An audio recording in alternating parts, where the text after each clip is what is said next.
దేవునికి స్తోత్రం. మీ అందరికీ నా హృదయపూర్వక వందనాలు తెలియజేస్తున్నాను. మొదటి పేతురు 4:8 మనము పేతురు అద్భుతమైనటువంటి మాటలు సంఘంలో కానీ సంఘపు వెలుపల కానీ సహోదర ప్రేమతో ఉండాలని కోరుకుంటూ ఒక సహోదర ప్రేమను వెల్లడి చేస్తున్నాడు, తెలియపరుస్తున్నాడు.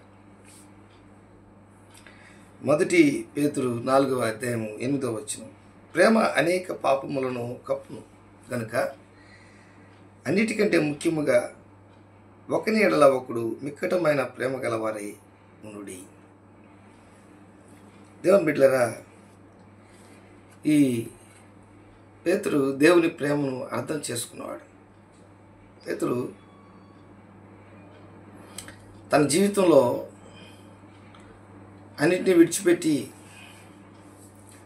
మరలా అతను చేపల పట్టుటకు వెళ్ళినప్పుడు యోహాను సువార్త ఆఖరి అధ్యాయంలో పేతురుని అడుగుతాడు, పేతురు నువ్వు నన్ను ప్రేమించున్నావా? దేవుని బిడ్డలారా, పేతురు చాలా బాధపడ్డాడు. ఎందుకంటే పేతురుని పిలిచినప్పుడు పరిస్థితి వేరే. పేతురుని నిరుత్సాహంలో నిస్పృహలో ఉన్నప్పుడు అతన్ని పిలిచి ఎంతగానో అతన్ని భుజం తట్టి, నువ్వు చేపలు పట్టేవాడు కాదు, మనుషులు పట్టే జాలరుగా నేను చేస్తానని చెప్పి దేవుని ప్రేమను ఆయనకి పేతురుకి చూపించాడు. నాట నుండి ప్రభు చనిపోయి తిరిగి పునరుద్ధానుడైన తర్వాత ఆయన ఎక్కువగా దేవుని ప్రేమను దగ్గర నుంచి చూచినటువంటి వ్యక్తుల్లో పేతురు ఒకడు. ఇలాంటి పేతురికి ప్రభు మరలా చేపలు కాల్చి రొట్టెలు కాల్చి ధరికి 200 మూరలు ఉన్నప్పుడు, పిల్లలారా మీ దగ్గర ఆహారం ఏమన్నా ఉన్నదా అని చెప్పినప్పుడు పేతురికి వస్త్రాలు సక్రంగా లేవు. ఆయన పై బట్ట వేసుకొని మన దగ్గరకు వచ్చింది యేసు ప్రభు అని చెప్పి తెలుసుకొని ఆయన నీళ్ళల్లో దూకి వేశాడు. దేవుని బిడ్డలారా, వారికి రొట్టెలను శిష్యులకి చేపలను కాల్చి ఇచ్చి ఎవరిని అడగట్లేదు, పేతురుని ఒక్కరిని అడుగుతున్నాడు. ఏమని అడుగుతున్నాడు అంటే, పేతురు నువ్వు నన్ను ప్రేమించున్నావా? అది నీకే తెలుసు నాయనా అని, అది నీకే తెలియను అని చెప్పి పేతురు తిరిగి యేసుక్రీస్తు ప్రభుల వారికి జవాబిస్తున్నాడు. అట్లయితే నా గొర్రెలను నా గొర్రె పిల్లలను మేపు అని చెప్పి దేవుడు 2-3 సార్లు అక్కడ తెలియజేస్తున్నాడు. ఇవన్నీ కూడా ఎందుకు నేను గుర్తు చేస్తున్నానంటే, దేవుని ప్రేమ ఎంత గొప్పది అంటే, ప్రేమ దోషములను కప్పుతుంది. ప్రేమ అనేక పాపములను కప్పును గనుక అన్నిటికంటే ముఖ్యముగా ఒకని ఎడల ఒకడు మిక్కటమైన ప్రేమ గలవారై ఉండుడి. కాబట్టి ఈరోజు మన జీవితంలో మనం అలాగ ఉండడం నేర్చుకోవడం చాలా మంచిది. ఇంకా కూడా మనం గమనించినట్లయితే ఇతరుల పట్ల పాపమును బట్టబయలు చేయడం ప్రేమకు ఇష్టం ఉండదు. అంటే ఇతరుల ప్రేమను కోల్పోవడం కానీ, ఇతరులతో సహవాసం కోల్పోవడం కానీ ప్రేమకు ఇష్టం ఉండదు. ప్రేమించే మనసు ఉంటుంది, ఓర్చుకునే మనసు ఉంటుంది, తగ్గించుకునే మనసు ఉంటుంది. దోషములను కప్పే ఆ మాటలను మాట్లాడడం పానీలే.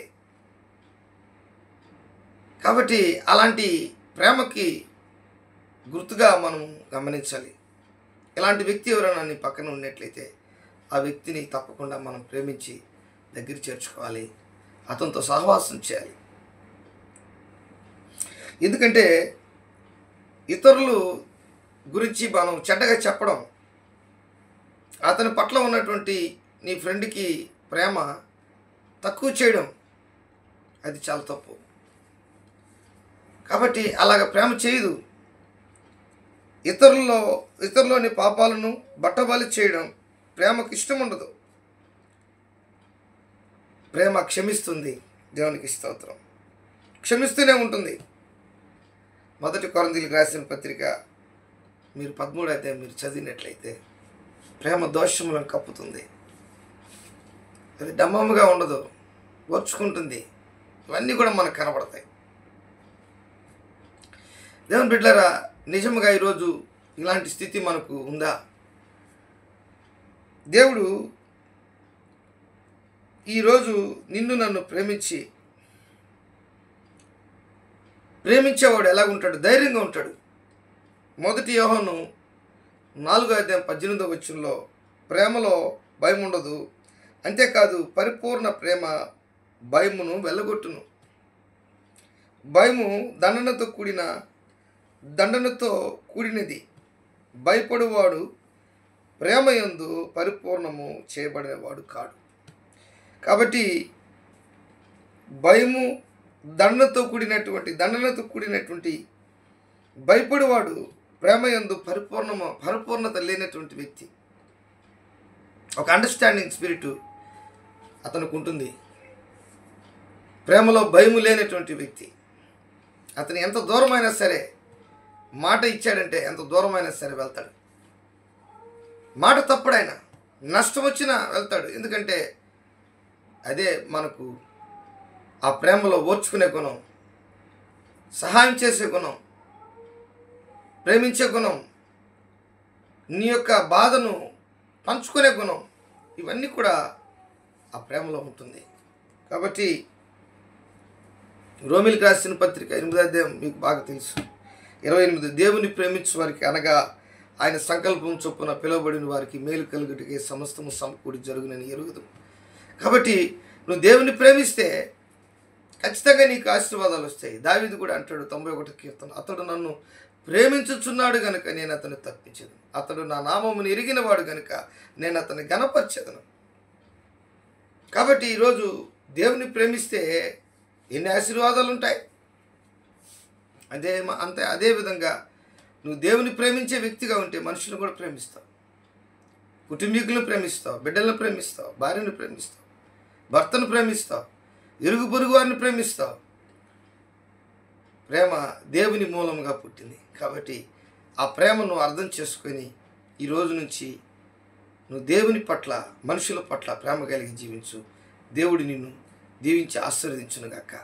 ప్రేమ నమ్మకం కలిగినటువంటి నా యేసయ్య, కూడి వచ్చిన బిడ్డలందరినీ మీరు దీవించి ఆశీర్వదించమని యేసు నామములో అడిగి వేడుకుంటున్నాను తండ్రి. ఆమేన్.